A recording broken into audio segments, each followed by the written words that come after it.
नमस्कार, आप देख रहे हैं इंडिया न्यूज उत्तर प्रदेश उत्तराखंड और मैं हूं आपके साथ आयुष चित्रांश। चलिए उत्तराखंड के इस बुलेटिन की शुरुआत इस वक्त की बड़ी खबर के साथ करते हैं। पूर्व सीएम हरीश रावत ने एक बड़ा ऐलान किया है। 18 सितंबर को मौन व्रत पर हरीश रावत बैठेंगे। देहरादून के गांधी पार्क में यह मौन व्रत होगा और किसान की परेशानी पर यह मौन व्रत हरीश रावत रखने वाले हैं। 3 अध्यादेश की मंजूरी का विरोध जताएंगे पूर्व सीएम हरीश रावत। बड़ी जानकारी है, किसानों की परेशानी पर यह मौन व्रत हरीश रावत के द्वारा किया जाएगा और 3 अध्यादेशों की मंजूरी का विरोध पूर्व सीएम हरीश रावत जताएंगे। इस वक्त की बड़ी खबर आप तक पहुंचा रहे हैं। पूर्व सीएम हरीश रावत की तरफ से यह ऐलान किया गया है। 18 सितंबर को मौन व्रत पर हरीश रावत बैठेंगे। देहरादून से बड़ी खबर है, 18 सितंबर को उत्तराखंड के पूर्व मुख्यमंत्री हरीश रावत मौन व्रत पर बैठने वाले हैं। देहरादून के गांधी पार्क में यह मौन व्रत होगा। किसानों की परेशानी पर मौन व्रत का ऐलान किया गया है पूर्व सीएम हरीश रावत की तरफ से। रतन नेगी हमारे सहयोगी जुड़ रहे हैं जानकारी के साथ। रतन, पूर्व सीएम हरीश रावत मौन व्रत पर बैठने वाले हैं। देखिए, उत्तराखंड के पूर्व मुख्यमंत्री हरीश रावत, पंजाब के प्रदेश प्रभारी कांग्रेस के हरीश रावत 18 सितंबर को देहरादून के गांधी पार्क में मौन व्रत पर यहाँ पर बैठने वाले हैं। हरीश रावत ने इस बात को कहा, उनका साफ तौर पर कहना है। हरीश रावत का यहाँ पर आरोप है कि किसान की परेशानी बढ़ाने के लिए केंद्र सरकार जो 3 अध्यादेशों को संसद की मंजूरी देकर कानून बनाना चाहती है, उसका हरीश रावत यहाँ पर जबरदस्त विरोध कर रहे हैं और इस विरोध के स्वरूप ही वो 18 तारीख को सुबह 9:45 से लेकर 11:45 तक और मौन व्रत यहाँ पर धारण करेंगे। अपने दर्शकों को बता दें कि हरीश रावत कांग्रेस के कद्दावर नेता है। अभी हाल ही में उन्हें कांग्रेस का कह सकते हैं पंजाब कांग्रेस का प्रदेश प्रभारी बनाया गया है। राष्ट्रीय महासचिव ने दोबारा से बनाया गया है। इसके साथ ही उत्तराखंड में भी हरीश रावत लगातार कह सकते हैं कि एक्टिव है और हरीश रावत कोई ऐसा मौका नहीं छोड़ते जब वो भाजपा पर प्रहार करने से वो नहीं चुकते। तो आगामी दिनों में देखने का दिलचस्प होगा कि हरीश रावत इस वक्त दिल्ली में मौजूद है। जैसे दिल्ली से कल वो देहरादून पहुंच जाएंगे, उसके 18 तारीख को देहरादून के गांधी पार्क में हरीश रावत मौन व्रत रखते हुए नजर आएंगे। बहुत शुक्रिया रतन इस बातचीत और जानकारी के लिए। 3 अध्यादेशों को मंजूरी का विरोध जताते हुए 18 तारीख को गांधी पार्क में मौन व्रत पर बैठेंगे हरीश रावत। ये बड़ी जानकारी।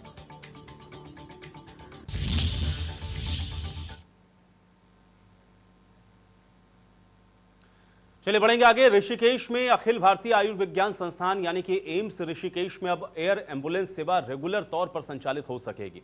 भारत सरकार में नागरिक उड्डयन मंत्रालय के डीजीसीए के द्वारा एम्स को इसकी अनुमति प्रदान कर दी गई है और इस अनुमति के बाद अब देश के किसी भी कोने से गंभीर स्थिति के मरीज या फिर गंभीर घायल मरीज को इलाज हेतु तत्काल एम्स ऋषिकेश आसानी से लाया जा सकेगा।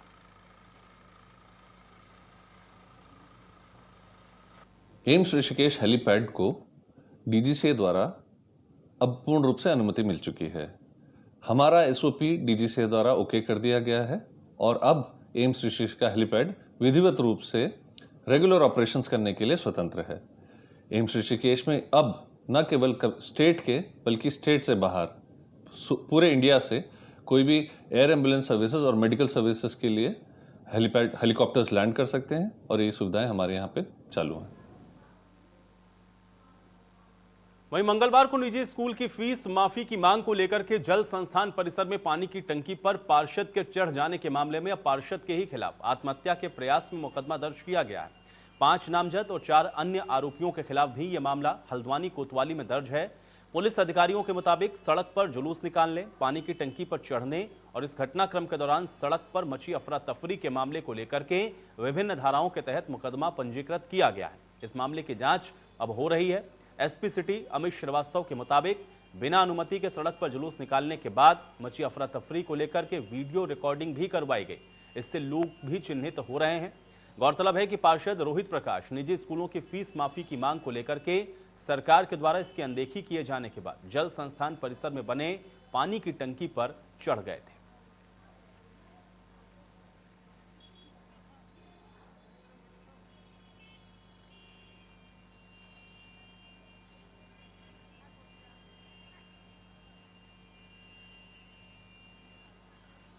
तो इसी के साथ एक बड़ी जानकारी मिल रही है। आपको बता दें कि राज्य सचिवालय में उत्तराखंड का मानसून सत्र हो सकता है। ये बड़ी जानकारी और उत्तराखंड में मानसून सत्र पर यह बड़ी खबर है देहरादून से कि राज्य सचिवालय में ही मानसून सत्र हो सकता है। राज्य सचिवालय में विधानसभा का मानसून सत्र बुलाया जा सकता है। विधानसभा अध्यक्ष के साथ सीएम संयुक्त निरीक्षण करेंगे और उसके बाद मौजूदा विधानसभा के मंडप में चूंकि पर्याप्त स्थान नहीं है, इसलिए राज्य सचिवालय के अंदर यह संभव है कि मानसून सत्र यहीं पर हो। 23 सितंबर से आपको बता दें कि मानसून सत्र का आयोजन किया गया है। और ऐसे में अब इसके लिए राज्य सचिवालय को चिन्हित किया जा रहा है। देहरादून से बड़ी खबर है, मानसून सत्र पर यह बड़ी जानकारी, जहां पे राज्य सचिवालय में विधानसभा का मानसून सत्र हो सकता है, यह जानकारी मिल रही है। रतन नेगी एक बार फिर से हमारे साथ जुड़ रहे हैं। रतन, राज्य सचिवालय में मानसून सत्र हो सकता है, क्या जानकारी? देखिए, निश्चित तौर से अगर बात की जाए तो जो उत्तराखंड का विधानसभा मंडप है वो काफी यहाँ पर छोटा है, क्योंकि अगर बात की जाए तो 70 विधानसभा है और एक मनोनीत विधायक, यानी कि 71 विधायकों की बात करें, 71 विधायक के जो मंडप है विधानसभा का वो काफी छोटा है। मुख्यमंत्री त्रिवेंद्र सिंह रावत और भारतीय जनता पार्टी के नेताओं की अगर विधायकों की बात कीजिए और इससे पहले अगर बात की जाए तो जो विधानसभा अध्यक्ष प्रेमचंद अग्रवाल, उन्होंने निरीक्षण किया था, कोशिश की थी कि जो विधानसभा भवन है वो जो मंडप है वहीं पे ही सत्र कराया जाए, लेकिन तमाम इंतजाम करने के बावजूद उनको ऐसा लग रहा है कि जो कोरोना काल के लगातार जो मामले निकल कर आ रहे हैं, जो विधायक यहाँ पर आएंगे उसमें उस छोटी सी जगह पे संभव नहीं है, क्योंकि जो 2 गज की दूरी है जो कोरोना काल का नियम है वो नियम वहाँ पे फॉलो होता हुआ नजर नहीं आ रहा है। इसलिए सूत्र हमारे बता रहे हैं कि राज्य सचिवालय में विधानसभा का सत्र हो सकता है, जो 27 तारीख से जो यहाँ पर हम कह रहे हैं जो सत्र यहाँ पर आरंभ होना है। मुख्यमंत्री त्रिवेंद्र सिंह रावत और अगर बात की जाए तो विधानसभा अध्यक्ष निरीक्षण यहाँ पर कल करने वाले हैं और सचिवालय से वीर चंद्र सिंह गढ़वाली सभागार में यहाँ पर सत्र का आयोजन हो सकता है, इस प्रकार की जानकारी मिल रही है। क्योंकि देखिए, विधानसभा अध्यक्ष प्रेमचंद अग्रवाल लगातार आग्रह कर रहे थे कि चाहे वो कांग्रेस के विधायक हो, चाहे वो भारतीय जनता पार्टी के विधायक हो, वो वर्चुअल के माध्यम से सत्र में जुड़ सकते हैं। लेकिन इंदिरा हृदय ने साहब अपने तेवर दिखाते हुए साफ तौर पर कह दिया है,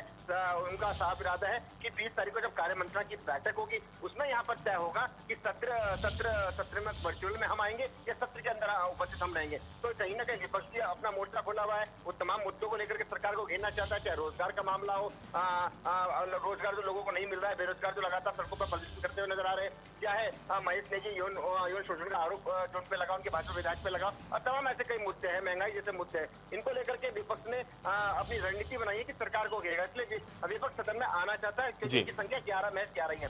ऐसे में भाजपा के कुछ विधायक वो भी सत्र में आना चाहते हैं, इसलिए उम्मीद जताई जा रही है कि जो सचिवालय का जो बड़ा भवन है वीर चंद्र सिंह गढ़वाली, वहां पर सत्र का आयोजन किया जा सकता है। लेकिन इसमें मुहूर्त तब लगेगी जब विधानसभा अध्यक्ष प्रेमचंद अग्रवाल और मुख्यमंत्री त्रिवेंद्र सिंह रावत निरीक्षण करने के बाद संतुष्ट नजर आएंगे। बहुत शुक्रिया रतन इस बातचीत और जानकारी के लिए। तो खबर देहरादून से है, जहां पे बढ़ती महंगाई के विरोध में कांग्रेस की तरफ से प्रदर्शन किया गया है और सब्जियों और फलों की बढ़ती कीमतों को लेकर के यह विरोध जताया गया है। राज्य सरकार का पुतला भी फूंका गया। विरोध प्रदर्शन के दौरान सैकड़ों कार्यकर्ता इस दौरान मौजूद रहे हैं, जब देहरादून के अंदर बढ़ती महंगाई के विरोध में कांग्रेस की तरफ से यह प्रदर्शन किया गया है। आपको बता दें कि सब्जी और फलों के दाम इसमें अचानक से वृद्धि हुई है, आम आदमी इससे परेशान है। कोरोना काल के बीच में बढ़ती महंगाई की वजह से आम जनता इस वक्त बेहद परेशान है और अब इसी को मुद्दा बनाते हुए कांग्रेस पार्टी की तरफ से देहरादून के अंदर बढ़ती महंगाई के विरोध में कांग्रेस ने प्रदर्शन करते हुए सरकार का पुतला भी फूंका। आगे नहीं जा रहा भाई।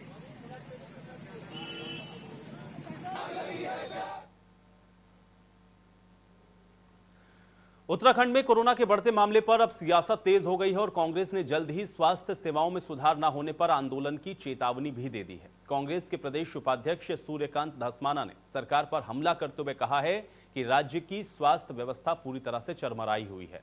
अस्पताल में बेड नहीं है, मरीजों को इलाज नहीं मिल रहा और ऐसे में जल्द कांग्रेस प्रदेश अध्यक्ष प्रीतम सिंह के साथ बैठक करके आगे की रणनीति तैयार होगी। इसके तहत कांग्रेस सभी अस्पतालों और स्वास्थ्य निदेशालय के बाहर धरना प्रदर्शन भी करेगी। इंतजार कर रहे हैं सरकार कोई जवाब दे, सरकार कोई जवाब ही नहीं देती। अभी 4 दिन पहले मुख्यमंत्री ने बाकायदा अपनी पार्टी की प्रेस कॉन्फ्रेंस करवा करके हमारे ऊपर ही आरोप मढ़ दिया कि झूठ बोल रहे हैं, अस्पतालों में जगह है, वेंटिलेटर है, आईसीयू है। जब सारे चैनल्स ने, सारे समाचार पत्रों ने समाचार छाप दिया कि अस्पताल फुल हो गए हैं, उसके बाद हमने मांग करी कि माफ़ी मांगे, लेकिन आज तक माफ़ी भी नहीं मांगी। इस प्रकार से प्रदेश के अंदर जो जनता की जान के साथ, जनता की जिंदगियों के साथ खिलवाड़ किया जा रहा है, उसको अब बहुत ज़्यादा बर्दाश्त नहीं करेंगे। बहुत जल्दी प्रदेश अध्यक्ष प्रीतम सिंह जी के साथ हम लोग बैठेंगे, सारे लीडरशिप बैठेगी और हम लोग तय करेंगे कि इसके खिलाफ किस प्रकार से आंदोलन हमको चलाना चाहिए। हरिद्वार में हर की पैड़ी पर बहने वाली गंगा धारा को स्कैप चैनल बताने वाले शासनादेश को रद्द करने की मांग को लेकर के तीर्थ पुरोहित समाज सरकार से बार बार की लड़ाई लड़ने के मूड में है। श्री गंगा सभा के सदस्य सौरभ सिखोला, प्रतीक मिश्रपुरी ने हरिद्वार प्रेस क्लब में आंदोलन करने की घोषणा की है। इस मौके पर सौरभ शुक्ला ने कहा कि गंगा धारा को स्कैप चैनल बताने वाले शासनादेश को रद्द करने के हम लगातार आवाज उठा रहे हैं, लेकिन सरकार इस अध्यादेश को रद्द नहीं कर रही। अब इस शासनादेश को रद्द करने के लिए हर की पैड़ी पर जन आंदोलन करेंगे। उन्होंने ये भी कहा कि कोरोना को देखते हुए वो ना तो अपने यजमान को बुला रहे हैं, ना ही वहां पर तीर्थ पुरोहितों की भीड़ है। वो कुछ साथियों के साथ इस शासनादेश को रद्द करने के लिए 18 सितंबर के बाद आंदोलन करेंगे। इस मौके पर ज्योतिषाचार्य प्रतीक मिश्रपुरी ने कहा कि कुछ लोग धन उपार्जन करने के लिए ऑनलाइन पूजा पाठ और कर्मकांड कर रहे हैं, जो कि शास्त्र के विरुद्ध हैं। इसे बर्दाश्त नहीं किया जाएगा। उन्होंने कहा कि इस तरह से ऑनलाइन कर्मकांड चलाने वाले यजमान को भी इसका लाभ नहीं मिलेगा।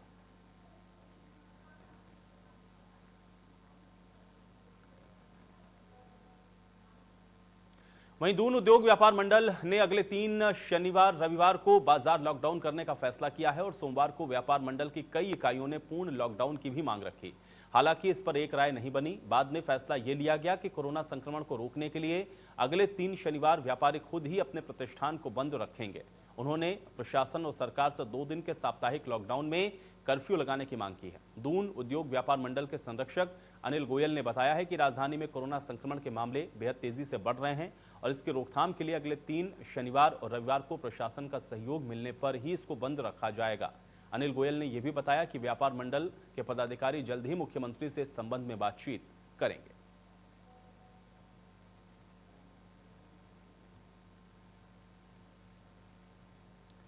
वहीं रुड़की के मैंगलोर कोतवाली क्षेत्र में इंसानियत की हदें पार कर देने वाला मामला सामने आया। दरअसल यहां पर कोरोना पॉजिटिव महिला के साथ एम्बुलेंस ड्राइवर ने छेड़छाड़ कर दी है। महिला के परिजनों की तहरीर के आधार पर पुलिस ने आरोपी ड्राइवर पर मुकदमा दर्ज करके उसको गिरफ्तार किया है। आरोप है कि कोतवाली क्षेत्र के बिझोली गांव के निवासी इरफान नाम का एक एम्बुलेंस ड्राइवर रात के समय कोविड केयर सेंटर पहुंचा। महिला के कमरे में घुसकर उसके साथ छेड़छाड़ करने लगा। इसके बाद महिला ने साहस दिखाते हुए इरफान को कमरे से बाहर धकेलकर उसको बाहर कर दिया। उसके बाद दरवाजा बंद कर लिया। इसके बाद महिला ने अपने परिजनों को इस घटना की जानकारी दी। पुलिस ने आरोपी के खिलाफ मुकदमा दर्ज करके उसको गिरफ्तार कर लिया है। मंगलौर क्षेत्र अंतर्गत क्वारंटाइन की गई एक महिला से एम्बुलेंस के ड्राइवर, जिसका नाम इरफान निवासी बिझौली मंगलौर है, के द्वारा छेड़छाड़ किए जाने की सूचना पीड़िता के परिजनों के द्वारा कोतवाली मंगलौर में दी गई, जिस पर अंतर्गत धारा 452, 354 आईपीसी अभियोग पंजीकृत कर त्वरित कार्रवाई करते हुए उक्त अभियुक्त इरफान निवासी बिझौली मंगलौर को गिरफ्तार कर न्यायालय के समक्ष पेश किया गया, जहां से उसे न्यायिक हिरासत में भेज दिया गया है। मंगलौर क्षेत्र हरिद्वार में पितृपक्ष में अपने पितरों को श्राद्ध, पिंडदान और तर्पण करने का मुख्य स्थान नारायण शिला मंदिर इस बार अमावस्या के दिन बंद रहेगा। कोरोना संक्रमण को देखते हुए जिला प्रशासन ने नारायण शिला मंदिर को बंद करने के आदेश जारी कर दिए हैं। कल पितृ अमावस्या है। इस दिन देश भर से बड़ी संख्या में लोग हरिद्वार पहुंचकर नारायण शिला मंदिर में अपने पितरों का श्राद्ध, पिंडदान करते हैं, लेकिन इस बार कोरोना के चलते पितृ अमावस्या के दिन नारायण शिला मंदिर बंद रहेगा।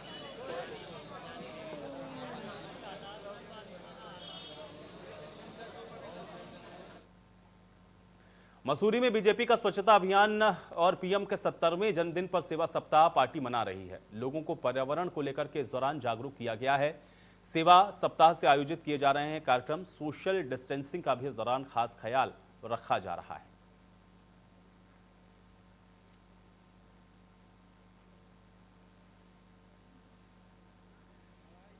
तो पूर्व कैबिनेट मंत्री सुरेंद्र सिंह नेगी ने कोटद्वार के स्थानीय विधायक हरक सिंह रावत पर कोटद्वार की जनता को छलने का आरोप लगाया है। पूर्व कैबिनेट मंत्री ने सत्ता परिवर्तन के बाद 3.5 साल बीत जाने के बावजूद भी कोई नया विकास कार्य नहीं हुआ, यह आरोप लगाए। उन्होंने कहा कि मेरे कोटद्वार से विधायक रहते मैंने कोटद्वार विधानसभा में विकास कार्यों की नींव रखी, लेकिन 2017 के विधानसभा चुनाव में सत्ता परिवर्तन के बाद प्रदेश में भाजपा की सरकार बनी।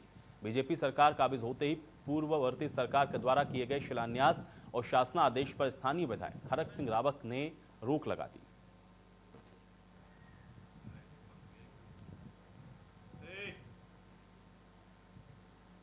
सीमांत पहाड़ी क्षेत्रों में काश्तकारों को फायदा पहुंचाने के लिए कुमाऊं में अब जल्द ही कुछ नई मंडियों को विकसित किया जा सकता है। मंडी परिषद का काम काश्तकारों को मंडी उपलब्ध करवाना है, जिससे सही विपणन हो सके। अब जल्द ही गदरपुर में मंडी, रुद्रपुर में सब्जी मंडी का विस्तार और हल्द्वानी में फूलों की मंडी को मंजूरी मिल सकती है। इसके अलावा हल्द्वानी में जैविक मंडी बनाने पर भी विचार हो रहा है। उत्तराखंड मंडी परिषद के अध्यक्ष के मुताबिक स्थानीय उत्पादों और फूलों की खेती पर सरकार 50% तक की सब्सिडी भी देने जा रही है।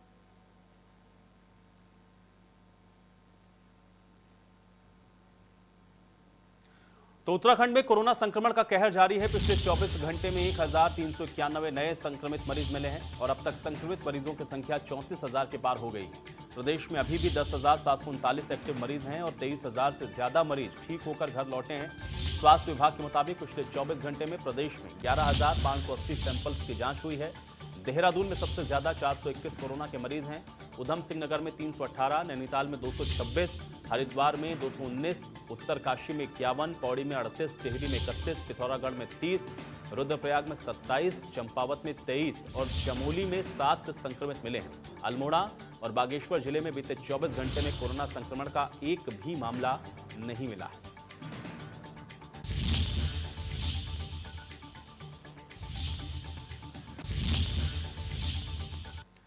तो उत्तराखंड शिक्षा विभाग से जुड़ी यह बड़ी खबर है, जिसमें शिक्षा मंत्री अरविंद पांडे ने एक बड़ा निर्णय लिया है। प्रदेश में 21 सितंबर से अब स्कूल नहीं खुलेंगे और स्कूल खोलने के आदेश अग्रिम आदेश तक निरस्त किए गए हैं। शिक्षा मंत्री ने अधिकारियों को इस बाबत आदेश भी जारी कर दिए।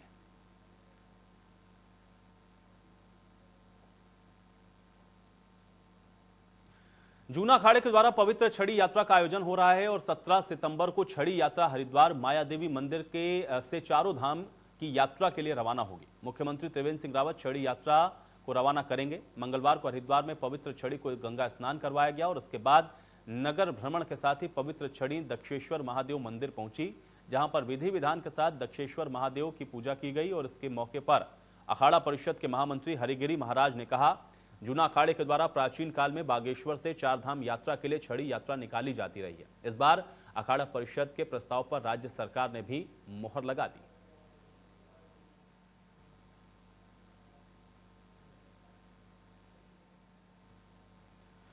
ऋषिकेश में 2 जिला पंचायत सदस्यों में विवाद बढ़ गया और आपसी झगड़ा लक्ष्मण झूला थाने तक पहुंच गया, जिसमें पंचायत सदस्य क्रांति कपरूवान के खिलाफ मामला दर्ज किया गया है और क्रांति कपरूवान ने आरती गौड़ के खिलाफ मामला दर्ज करवाया है। आरती गौड़ के खिलाफ मुकदमा दर्ज कराने पर प्रदर्शन हुआ है।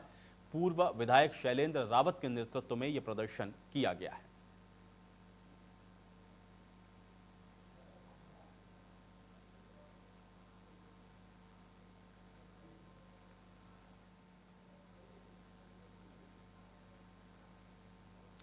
तो वहीं राजकीय मेडिकल कॉलेज हल्द्वानी में रैगिंग का मामला सामने आया है और जानकारी के मुताबिक इंटर्नशिप कर रहे डॉक्टर और दूसरे अन्य डॉक्टर ने एमबीबीएस के छात्रों के साथ अभद्रता ही नहीं की, बल्कि देर रात तक कमरे में बुलाने के बाद उनके कपड़े फाड़े और उनके साथ मारपीट भी की है। एंटी रैगिंग कमेटी ने इस मामले में एक इंटर्न पर जुर्माना लगाया है और दूसरे के खिलाफ कार्रवाई के लिए डीजी हेल्थ को एक शिकायती पत्र भी लिखा गया है।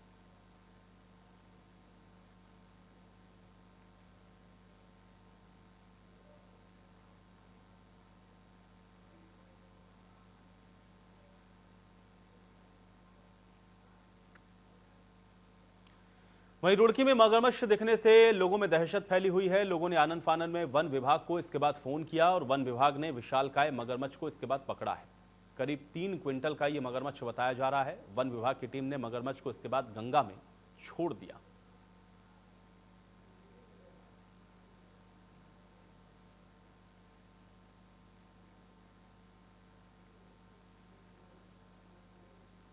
उधर रुड़की में गैस गोदाम फायरिंग के मामले में बड़ा खुलासा हुआ है और पुलिस ने कुख्यात बदमाश चीनू पंडित को गिरफ्तार किया है। चीनू के भाई सहित एक अन्य शूटर को भी इस मामले में गिरफ्तार किया गया है।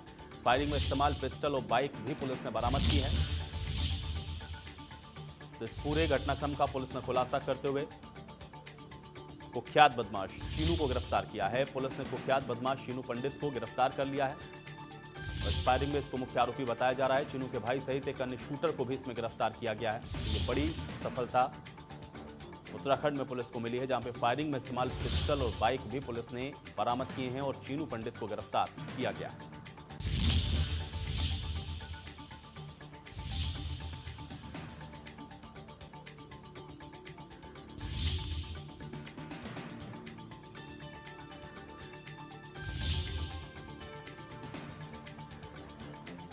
तो रुड़की में गैस गोदाम के बाहर फायरिंग के मामले में बड़ा खुलासा हुआ है। फायरिंग में इस्तेमाल पिस्टल और बाइक बरामद की गई है। शीनू को भी गिरफ्तार किया गया है। यह बड़ा खुलासा पुलिस ने किया। मसूरी में प्लाज्मा दान को लेकर के जागरूकता अभियान की शुरुआत की गई है और पीएम के जन्मदिन को लेकर के बीजेपी सेवा सप्ताह मना रही है। अब सेवा सप्ताह में प्लाज्मा दान करने का संकल्प भी लिया गया और जागरूकता अभियान में कई कार्यकर्ता इस दौरान शामिल हुए हैं। तो प्रधानमंत्री का जन्मदिवस को लेकर के सेवा सप्ताह मनाया जा रहा है और पीएम के जन्मदिन को लेकर के बीजेपी लगातार सेवा सप्ताह मना रही है और इसी कड़ी में प्लाज्मा दान करने का भी संकल्प लिया गया है। सेवा सप्ताह कार्यक्रम के दौरान अब प्लाज्मा दान होगा। जागरूकता अभियान में कई कार्यकर्ता शामिल हुए जिन्होंने प्लाज्मा दान करने की अपील लोगों से की है और पीएम के जन्मदिन को लेकर के बीजेपी सेवा सप्ताह में लोगों को प्लाज्मा दान करने के लिए जागरूक कर रही है।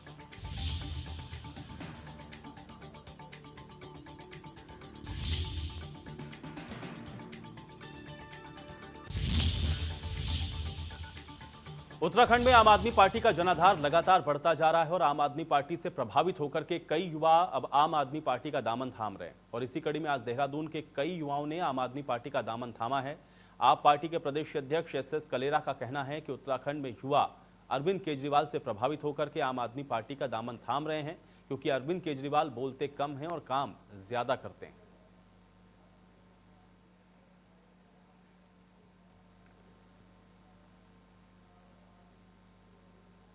वहीं ऋषिकेश स्वर्ग आश्रम क्षेत्र के सभी व्यापारी वर्ग के लोगों ने साधु समाज के सामने घाट पर अर्धनग्न अवस्था में गंगा जी में बैठकर धरना प्रदर्शन किया है। व्यापारियों का कहना है कि केंद्र सरकार के द्वारा सभी राज्यों में पर्यटन खोला गया है, लेकिन उत्तराखंड राज्य में पर्यटन खोलने के साथ साथ जो नियम कानून लगाए गए उनके चलते पर्यटन व्यवसाय एकदम चौपट हो गया है। राम झूला, लक्ष्मण झूला, स्वर्ग आश्रम में जितने व्यापारी हैं उन सब की आजीविका पर्यटन पर ही निर्भर है। साथ ही व्यापारियों ने सरकार को सख्त लहजे में चेतावनी दी है कि अगर जल्द ही पर्यटन नहीं खोला गया तो वो बिना नियम और शर्तों के व्यापारी वर्ग यहीं गंगा में अपने प्राण को त्याग देगा और जिसकी जिम्मेदारी राज्य सरकार और केंद्र सरकार की होगी।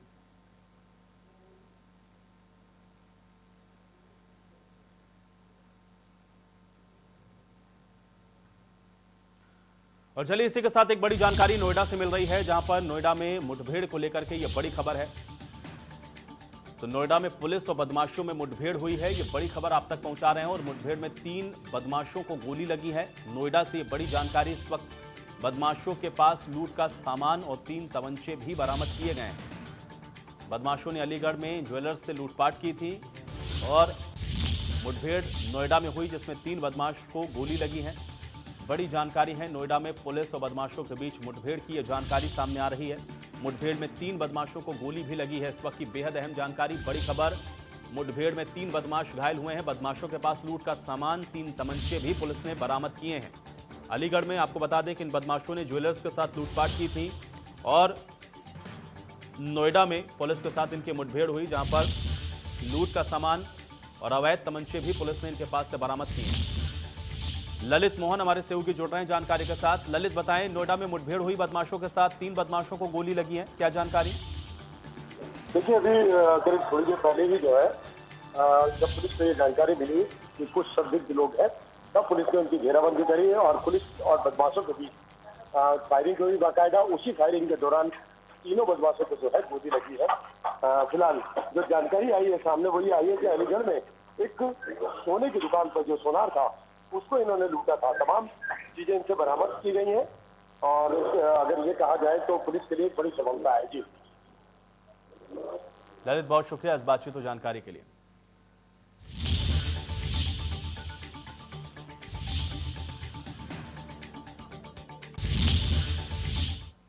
और चलिए इसी के साथ इस बुलेटिन में मेरे साथ फिलहाल इतना ही।